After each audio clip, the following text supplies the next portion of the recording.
Hello friends, welcome to Ready to Solve channel. Friends, today we are going to learn concept of scalar product or also known as dot product. So let's understand what is definition of scalar product. Scalar product of two vectors is the product of modulus of either vector and the scalar component, which is also known as projection of other in its direction. To understand scalar product, first of all we have to understand concept of projection. So suppose there are two vector, one is vector A and other is vector B. Both are inclined at angle theta. So if we draw a perpendicular from head of vector B on the vector A, then we get, suppose this is O, this is A, this is B, and this point is M. So OM is projection of vector B on the vector A. So here OM is projection of vector B on the vector A. If we want to get projection of any vector, we have to draw a perpendicular from the vertex of that vector. So here if we draw a perpendicular BM which meets OA at M, then this length OM is nothing but projection of vector B along the vector A. This projection depends on the angle theta. If we reduce this angle theta, then projection get changed. Suppose like this. If we increases theta, so this projection will change. And this is exactly shadow.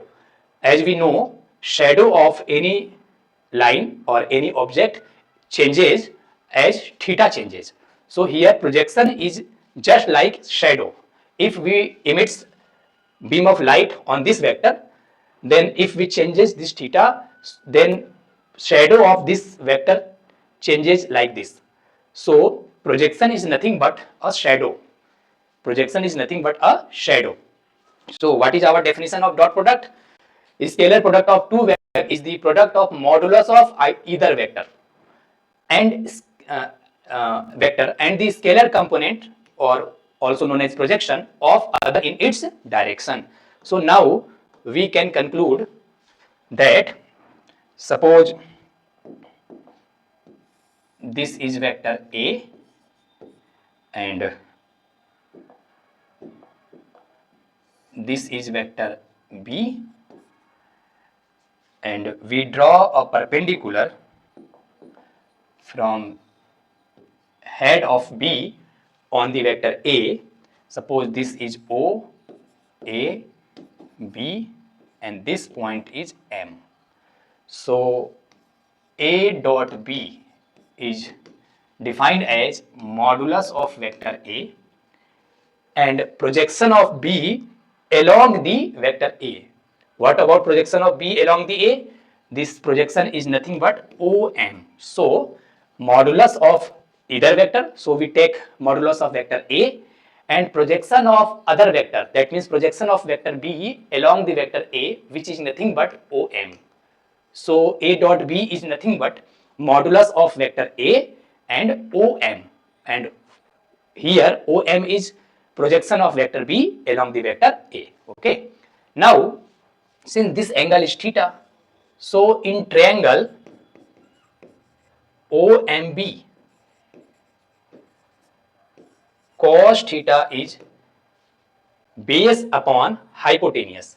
Here base is OM and hypotenuse is OB. So OM is nothing but OB cos theta. Okay. So here we put mod of A and OB cos theta. And what is OB? OB is length of vector B, and length of vector B is nothing but modulus of vector. So OB is nothing but modulus of vector B. So A dot B, scalar product of two vector, is defined as modulus of vector A, modulus of vector B, and cosine of angle included between these two vectors. Okay, so A dot B is mod of A, mod of B, cos theta. As we see, right hand side of this equation, this expression is scalar.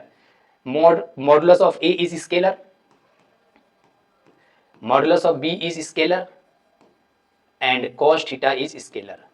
So if we multiply scalar quantity, we get a scalar quantity. So right hand side is scalar.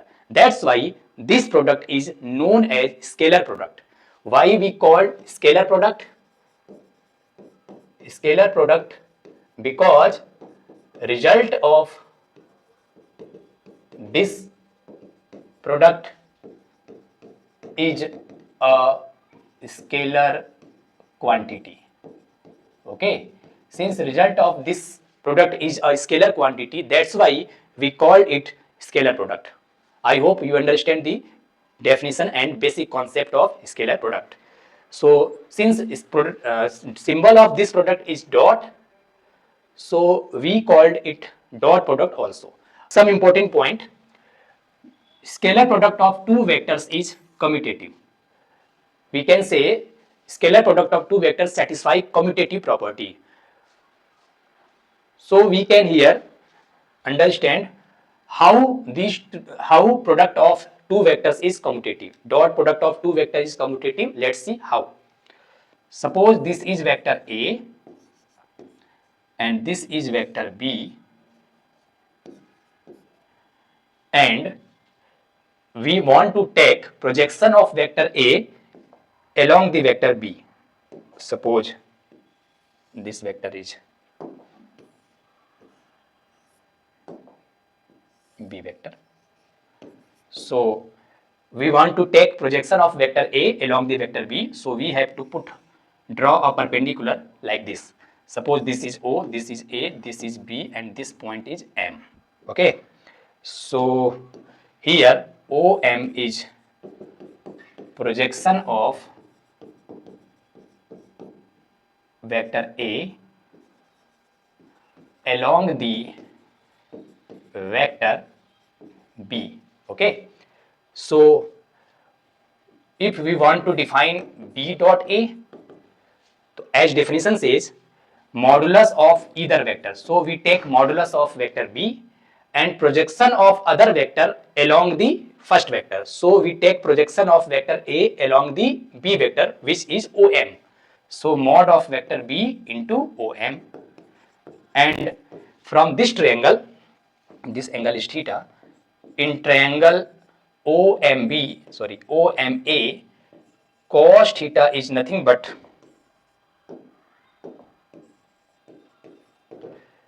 base upon hypotenuse.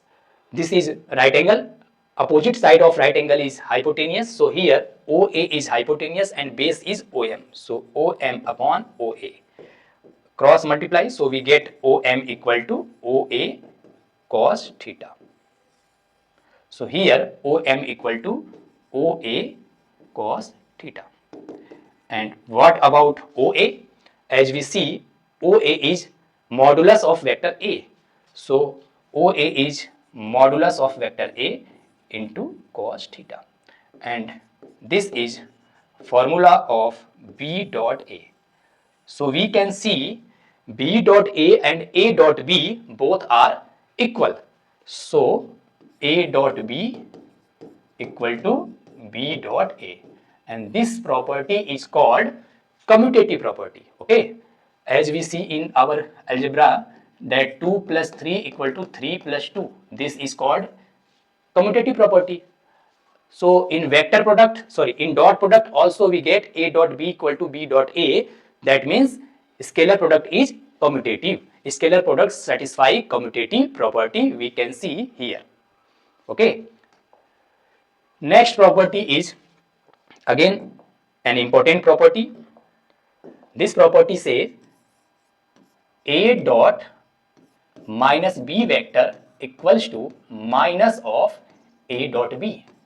This is one of the important property of the dot product. To understand this property, we have to take two vectors. Suppose this is vector A and this is vector B, and angle between these two vectors is theta. We have to take dot product of vector A and minus of vector B.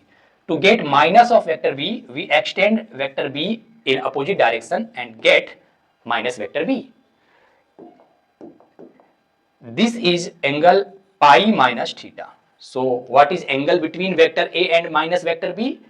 Pi minus theta. So if we take scalar product of A minus B, then according to definition of scalar product, modulus of first vector, modulus of second vector, and cosine of angle between these two. So here between vector A and vector minus B, angle is pi minus theta. So we take pi minus theta. Modulus of A, modulus of minus B, and cos pi minus theta is nothing but minus cos theta. So here we get minus cos theta. So this minus we can put here. So mod of A, mod of B cos theta, and this is nothing but A dot B. So A dot minus B equals to minus of A dot B. Second part is minus A dot minus B equal to A dot B. So how we can prove this? Minus A dot minus B equals to A dot B. Suppose this is A vector and this is B vector, and theta is angle between these two vectors.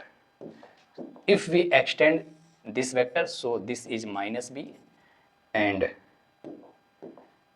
this is minus vector A. Okay, to get negative vector, extend up vector in the opposite direction. As we see, if this is theta, then this is also theta. Okay, vertically and opposite angle. So if we take dot product between these two vectors, so magnitude of first vector, magnitude of second vector, and cosine of angle between these two vectors, which is theta. So this become mod of A, mod of B, cos theta, and this is nothing but A dot B. So we can see that dot of minus A and minus B vector is equal to dot of vector A and vector B. So this is one of the important property which we use in different conditions. Let's see some other properties. If A dot B equal to 0, then either of one is true. That means A dot B equal to 0 can be in two cases. First case, either mod of A equal to 0 or mod B equal to 0. Since A dot B is modulus of A, modulus of B, and cos theta, so if mod A becomes 0, then in that particular case A dot B equal to 0, or mod B equal to 0, then also this product is 0.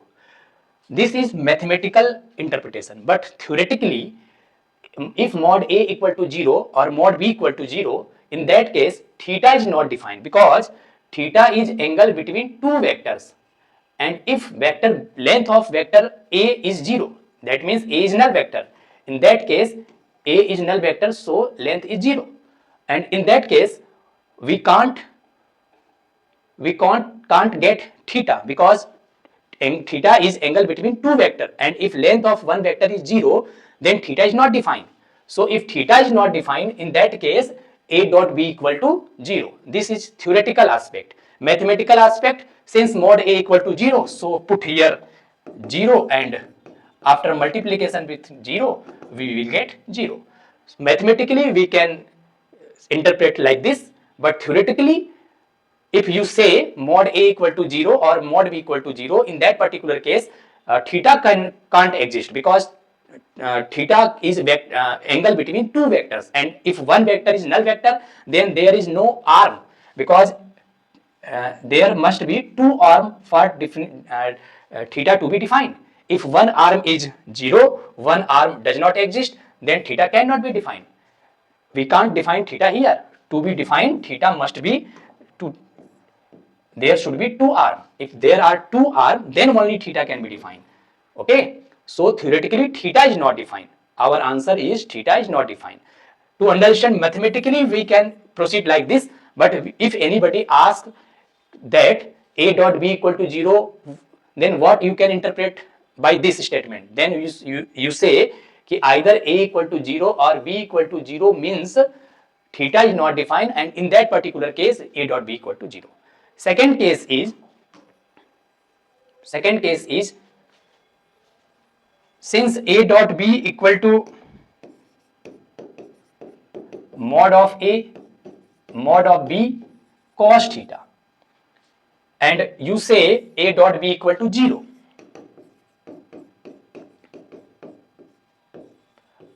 If we divide by this, then cos theta is 0, and cos theta is 0 means theta equal to 90 degree, because cos 90 is 0, and in that case we say these two vectors are perpendicular to each other. So we can conclude that a dot b 0 implies a dot b equal to 0 has two cases. First case, either a or b equal to null vector, or second case, a is perpendicular to b. Okay.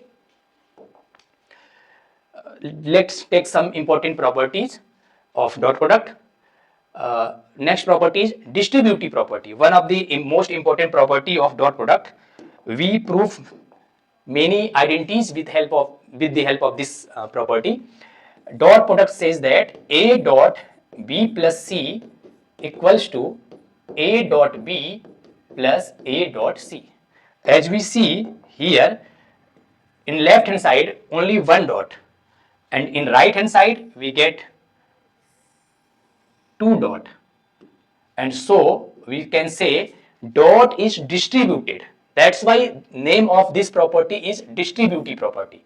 Distribution means to distribute. Here we can see only one dot, and after distribution we get two dot, one is here and one is here. So we can say this is distributive property, and we use this distributive property to prove many identities. Another property is property of scalar multiplication.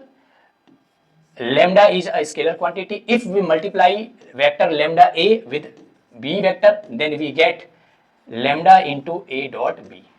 Okay, which shows that 2a dot b vector is nothing but 2 into a dot b. Some important identities. These identities can be proved with the help of distributive law. Let's take one by one. A plus b dot a minus b equals to mod of a square minus mod of b square. Okay, this property can be proved by distributive law. Let's take left hand side. A plus b dot a minus b. So here we can apply distributive laws. Suppose this is vector a, and now dot of this with vector a and this dot of this with vector b. So this becomes a plus b dot a minus a plus b dot b. If we take this vector as c vector, then we can easily understood that c dot a minus c dot b. By which law? By distributive law. Okay, distributive law. Okay, again apply distributive law. So this becomes a dot a plus b dot a minus a dot b minus b dot b. So a dot a is nothing but mod of a square. If we multiply, if we take dot product of same vector with same vector, then in that case mod of a and cos theta, or here theta is 0 degree because angle between same vector is 0. Okay, in that case, this becomes mod of a square because cos 0 is 1. Okay, and here b dot a is cancelled out with a dot b because dot product satisfy commutative property, and this becomes mod of b square. So we get mod of a square minus mod of b square. This is one of the most important identities which are used frequently in our questions. Next identity is mod of a plus b whole square equal to mod of a square mod of b square plus twice of a dot b. This property can be proved like this. Mod of a plus b whole square. As we see here, mod of a square is nothing but a dot a. So this becomes a plus b dot a plus b. Okay. Again, apply distributive law. We will get a plus b dot a and a plus b dot b. Again, apply distributive law.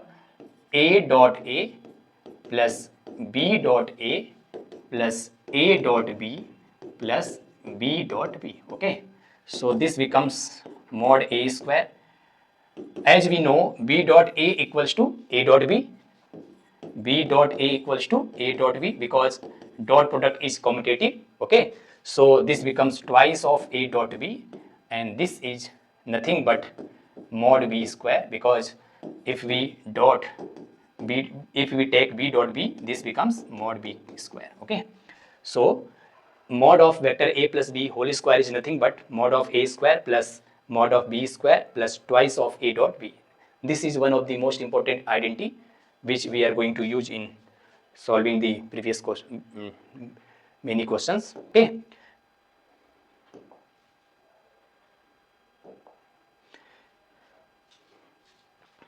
In the same way, we can prove this identity of mod of a minus b whole square, which is mod of a square mod of b square and minus 2a dot b.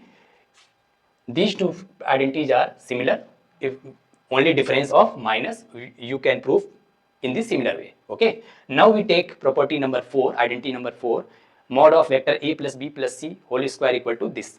This is one of the most important property, and we can prove this like a plus b plus c whole square. So this becomes a plus b plus c dot a plus b plus c. Okay, because mod of a square is nothing but a dot a. Okay, so here we can apply distributive law.